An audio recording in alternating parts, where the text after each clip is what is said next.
একটু কল্পনা করা যাক, মানে ধরুন চারদিক একেবারে নিস্তব্ধ। আচ্ছা। এর মধ্যে হঠাৎ একটা শিশুর জন্মের কান্না শোনা গেল। হুম পৃথিবীর আলো দেখে সে তার প্রথম নিঃশ্বাস নিয়ে কেঁদে উঠেছে। হুম হুম। আর সেই ছোট্ট দুর্বল নবজাতকের কান্নার শব্দে আস্ত একটা বিশাল পাহাড় থরথর করে কেঁপে উঠল। বাপরে, শুনলে তো পুরো রূপকথার মতো শোনায়, তাই না? কোনো এক দানব পাহাড় আর এক জাদুকরী শিশুর গল্প আর কি। হ্যাঁ, একদম। কিন্তু মজার ব্যাপার হলো, এই শিশু আর এই পাহাড় এগুলোর কোনোটাই কিন্তু কাল্পনিক নয়। আর পাহাড়টা কিন্তু আনন্দে কাঁপছে না, কাঁপছে তীব্র ভয়ে। মানে নিজের প্রবল অস্তিত্ব চিরতরে মুছে যাওয়ার ভয়, তাই তো? ঠিক তাই। আজকের এই গভীর আলোচনায় আমরা মূলত জগদীশচন্দ্র রায়ের লেখা জ্ঞানের সাগর ও জাতিবাদের পাহাড় এই কবিতার মূল নির্যাসটুকু বের করে আনব। কিভাবে জ্ঞান আর যুক্তির শক্তি সমাজের সবচেয়ে শক্ত আর প্রাচীন বৈষম্যের ভিত নাড়িয়ে দিতে পারে, সেটাই আজ আমরা দেখব। হ্যাঁ, আর একটা কথা শুরুতেই বলে রাখা ভালো, এই কবিতাটা কিন্তু কোনো সাধারণ স্তুতিবাক্য নয়। একদমই না। এর পড়তে পড়তে একটা প্রচণ্ড রাগী, ঐতিহাসিক এবং রাজনৈতিক দৃষ্টিভঙ্গি লুকিয়ে আছে। তবে আমরা এখানে বসে কোনো রাজনৈতিক পক্ষ বিপক্ষের হিসাব মেলাতে বসিনি।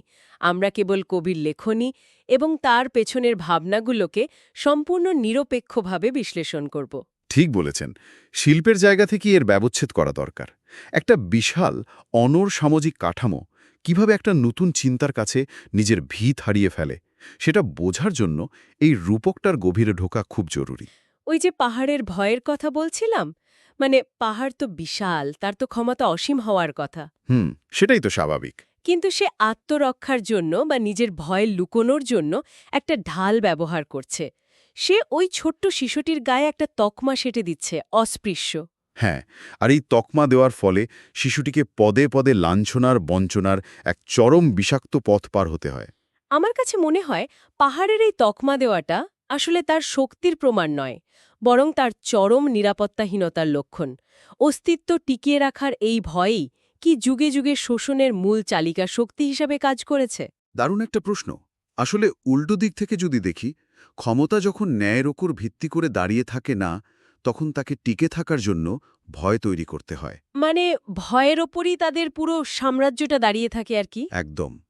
পাহাড় এখানে কেবল পাথর বা মাটির স্তূপ নয়। পাহাড় হলো শতাব্দীর পর শতাব্দী ধরে চলে আসা একটা অনড় সামাজিক কাঠামো। সেই জাতি ব্যবস্থা। হ্যাঁ, সেই জাতি ব্যবস্থা যার পুরো অস্তিত্বটাই দাঁড়িয়ে আছে কিছু মানুষকে নিচে দাবিয়ে রাখার ওপর। যখন কোনো ব্যবস্থা এত বড় একটা অবিচারের ওপর দাঁড়িয়ে থাকে, তখন যে কোনো নতুন সত্য বা যুক্তির কণ্ঠস্বর তার কাছে অস্তিত্বের সংকট হিসেবেই দেখা দেয়। যারা শোষণ করে তারা আসলে ভেতরে ভেতরে সবসময় ভীত থাকে। ঠিক। আর সেই ভয় থেকেই তারা ওই অস্পৃশ্যের মতো তকমা ব্যবহার করে, যাতে নতুন কণ্ঠস্বরকে অঙ্কুরেই বিনষ্ট করে দেওয়া যায়। কিন্তু শিশুটা তো মাথা নত করল না। সে সেই পাহাড়কে ভেদ করে নিজের মাথা উঁচু করে দাঁড়াল। এই জায়গাটাতে আমার একটা উপমার কথা খুব মনে পড়ছে। কি উপমা? আমরা অনেক সময় দেখি না, একটা বিশাল পাথরের বুকে জন্ম নেওয়া ছোট্ট একটা চারাগাছ ধীরে ধীরে তার শিকড় দিয়ে আস্ত পাথরটাকে ফাটিয়ে দেয়। ঠিক তেমনি।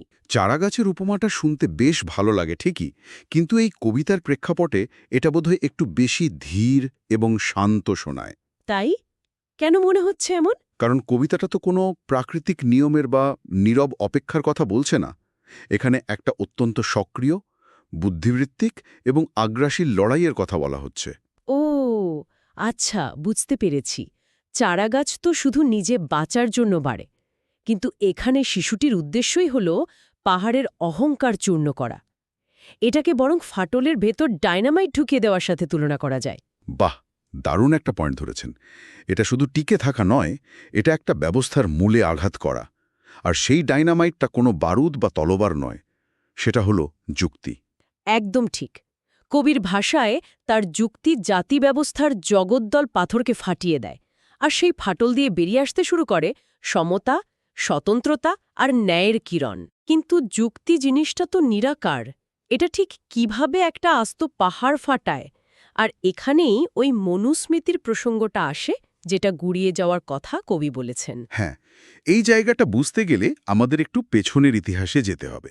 মনুস্মৃতি হলো সেই প্রাচীন বিধি বা কোড, যেটা মানুষের জীবনকে নিয়ন্ত্রণ করত। হ্যাঁ, যা ভারতীয় সমাজে হাজার হাজার বছর ধরে মানুষের স্থান নির্ধারণ করে দিয়েছিল।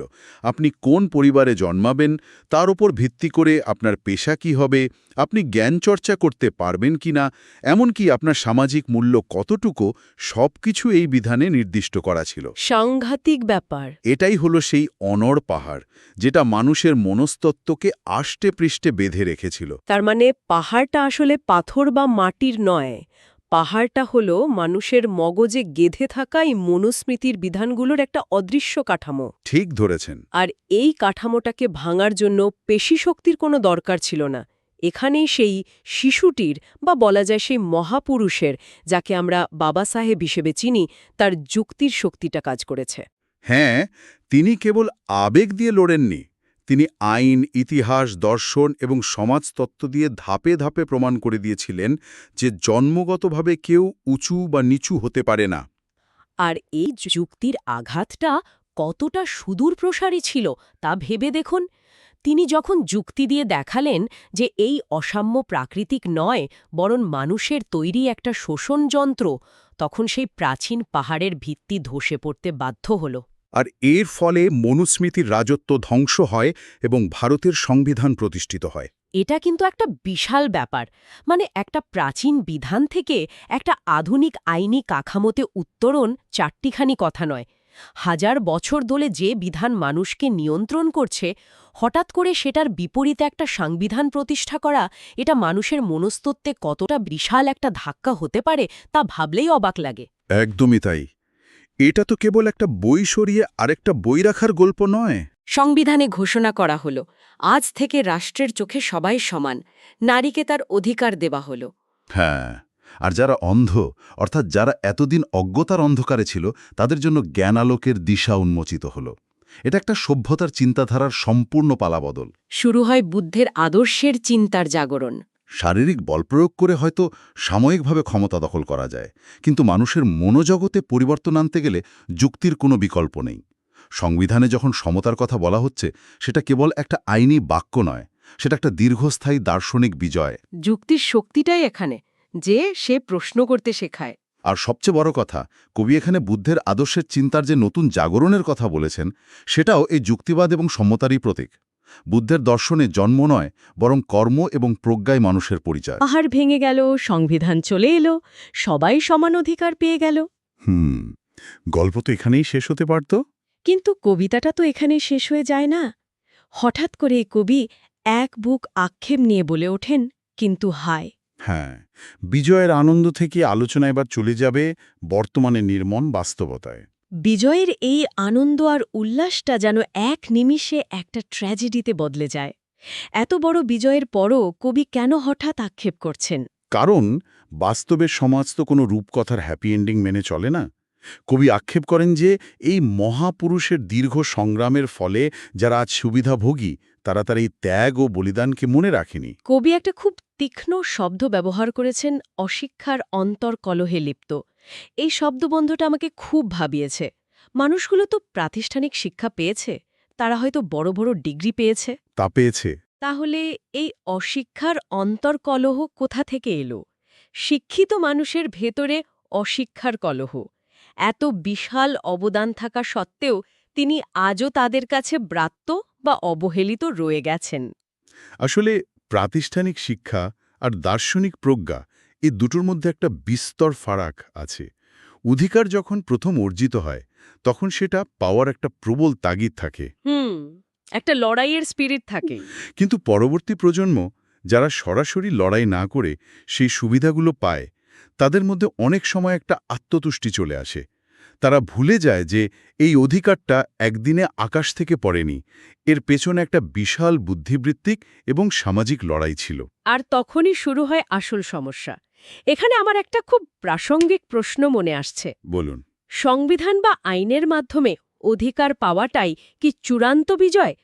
সমাজ বা মানুষের মানসিকতা যদি সেই অশিক্ষার কলহ থেকে বেরিয়ে আসতে না পারে, তবে কি সেই আইনের আলো ম্লান হয়ে যায় না? অবশ্যই ম্লান হয়ে যায়। এটাই সেই মনস্তাত্ত্বিক মেকানিজম যার কথা বলছিলাম। প্রান্তিক মানুষগুলো যখন একটু সুযোগ সুবিধা পায়, তখন তারা ভুলে যায় যে মূল পাহাড়টা কিন্তু এখনও পুরোপুরি ধ্বংস হয়নি। তারা নিজেদের ভেতরেই সেই ছোট ছোট সুবিধার ভাগবাটোয়ারা নিয়ে লড়াই শুরু করে দেয়। হ্যাঁ, কে কার চেয়ে একটু বেশি সুবিধাপ্রাপ্ত, কে কার চেয়ে একটু উঁচুতে আছে, এই নিয়ে কলহ।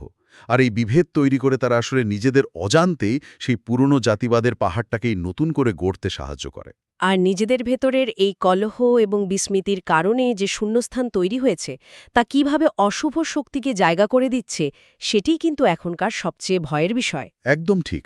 সমাজ যখন নিজেদের মধ্যে লড়াইয়ে ব্যস্ত, তখন সেই ফাটল দিয়ে অশুভ শক্তিরা বা দুর্বৃত্তরা আবার ঢুকে পড়ছে। কবি পরিষ্কার বলছেন, সুবিধাভোগীদের এই উদাসীনতার সুযোগ নিয়ে দুর্বৃত্তরা আবার সে আলো নিভিয়ে দিতে চাইছে। এখানে একটা উপমা টানা যেতে পারে।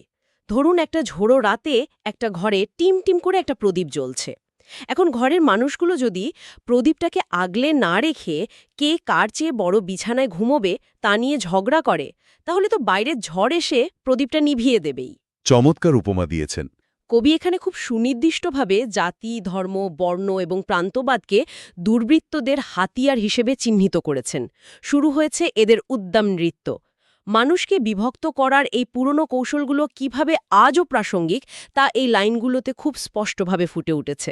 কারণ মানুষকে বিভক্ত করার এর চেয়ে মোক্ষম অস্ত্র আর নেই।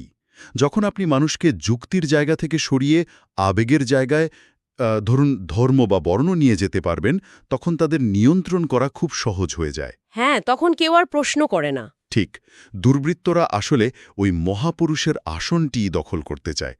ভারতের বর্তমান এই কঠিন সময়ে একদিকে শোনা যাচ্ছে দুর্নীতিগ্রস্ত বা অলীকের জয়োল্লাস, আর অন্যদিকে শোনা যাচ্ছে নিপীড়িতদের কান্নার রোল। এই বৈপরীত্যটা প্রমাণ করে যে পাহাড়ের ধ্বংসস্তূপের উপর দাঁড়িয়ে কিছু মানুষ হয়তো সুবিধা পাচ্ছে, কিন্তু নিচে চাপা পড়া মানুষগুলোর কান্না এখনও থামেনি। এই কান্নার রোলটা আসলে আমাদের মনে করিয়ে দেয় যে বিপ্লবটা অসম্পূর্ণ। কিন্তু হতাশা দিয়ে তো কবিতাটি শেষ হয় না, বরং এই অন্ধকার থেকে মুক্তির একটা নতুন দিকনির্দেশনা দিয়ে কবি সবাইকে আবার একত্রিত হওয়ার ডাক দেন। হ্যাঁ, দেশবাসীকে তিনি মনে করিয়ে দেন যে সত্যিকারের স্বাধীনতা আজও অধরা, তাই কঠোর সংগ্রামের সংকল্প গ্রহণ করতে হবে। আর লক্ষ্যটা খুব নির্দিষ্ট, বুদ্ধের ভারতকে পুনরায় জাগিয়ে তোলা, সমতা, স্বতন্ত্রতা এবং ন্যায়ের বাণী ফিরিয়ে আনা। এই জাতিবাদের পাহাড়কে চিরতরে ভেঙে ফেলতে পারলেই বাবা সাহেবের প্রতি প্রকৃত শ্রদ্ধা জানানো হবে। তখনই প্রমাণিত হবে যে এরা এই মহামানবের প্রকৃত সন্তান। লক্ষ্য করুন, কবি কেবল রাজনৈতিক বা আইনি অধিকারের কথা বলছেন না, তিনি বুদ্ধের ভারত জাগিয়ে তোলার মাধ্যমে একটা নৈতিক ও আধ্যাত্মিক জাগরণের কথা বলছেন। একদমই তাই। এই যে প্রকৃত সন্তান বনাম সুবিধাভোগী, এই দুটো পরিচয়ের মধ্যে তো আকাশ পাতাল তফাত। সুবিধাভোগী হওয়া এক জিনিস, কিন্তু প্রকৃত সন্তান হয়ে সেই সংগ্রামের দায়ভার নিজের কাঁধে তুলে নেওয়া সম্পূর্ণ ভিন্ন একটি ব্যাপার। প্রকৃত সন্তান এবং সুবিধাভোগী, এই দুটো শব্দের পার্থক্যই হলো এই কবিতার মূল চাবিকাঠি।